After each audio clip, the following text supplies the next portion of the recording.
WRFM News. For our sponsor, Tile Warehouse Warners Bay, the large floor tile specialists. It's 1 o'clock. Good afternoon. I'm Thandi Chindove with WRFM Hunter News. Homicide squad detectives have been called in to investigate the death of a woman at Wendale. Catherine Baczynski from police headquarters says the woman's body was discovered early this morning. It was about 6:30 a.m. this morning when emergency services were called to Bangalay Reserve on Crowders Road, Windale, after a body was located by a passerby. Police from Lake Macquarie Local Area Command established a crime scene and they are investigating the circumstances surrounding the woman's death.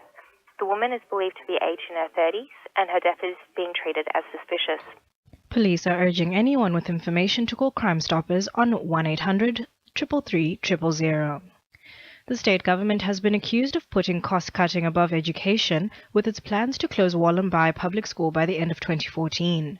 Only 5 pupils attend the Wollombai School, while less than 8 are currently registered at Martins Creek Public, which the Greens claim is destined for the same fate.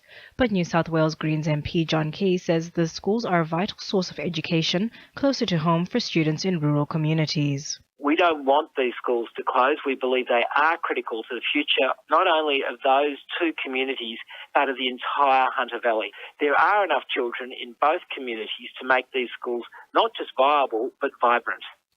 Newcastle's Lord Mayoral candidates have been invited to sign on the dotted line today and commit to supporting the art gallery, museum and civic theatre. The Save Our Cultural Institutions commitment statement calls on candidates to secure funding for the 3 cultural hubs, work to ensure the approval of art gallery redevelopment and restore the directors' positions at the gallery as well as the Newcastle Museum. Bruce Wilson from the committee says the measures are crucial to the revitalisation of the city. Newcastle's changing its profile, and we want to become a cultural centre and a tourist centre as well as a manufacturing centre. We're changing from the old secondary-based industries which were in Newcastle to tertiary industries. Fears of a legal battle have forced Port Stephens councillors into approving a development application for a future traffic black spot. While the application complies with council's planning rules, a number of councillors believe the road is a dangerous choice due to speeding. Port Stephens Mayor Bruce Mackenzie says the results of the black spot plan will become clearer with time. Time will tell whether this development will make any difference. I think with the condition, if the people go ahead with it, the condition was that they have a deceleration lane so people can pull off the road, gradually slow down, then turn into the proposed 2 commercial shops. Medical services in the Hunters Public Hospitals is amongst the state's best according to the results of a patient experience of care survey. On a state level, 77% of patients spoke highly of their hospital experience, while 86% reported they were treated with respect and dignity.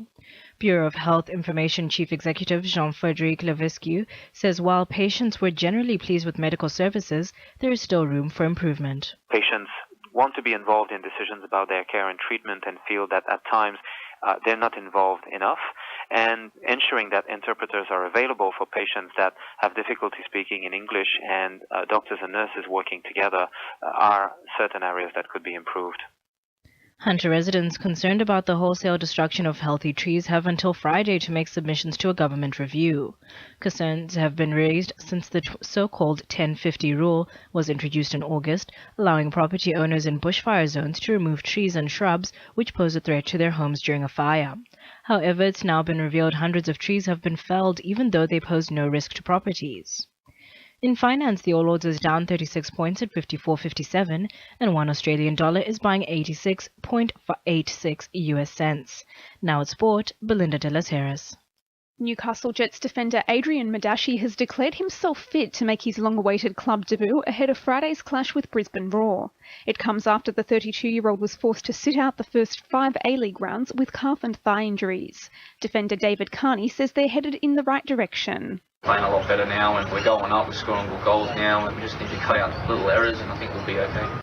Knights founder Lee Morn has given the club's New Look board of directors the thumbs up after it was revealed 6 of the 7 appointed members are based in the Hunter. They include Vigneron Brian McGuigan, West's Group Chief Executive Phil Gardner and Hunter Valley Research Foundation Chair Eileen Doyle. And Newcastle wheelchair racer Kurt Fernley has been honoured with a civic reception at City Hall on the back of an impressive 5th win at the New York Marathon. He's also unveiled plans to return to the Kokoda track for Anzac Day 2015. That's sport. I'm Belinda De Los Harris. 2 NUFM News Time is 1:05.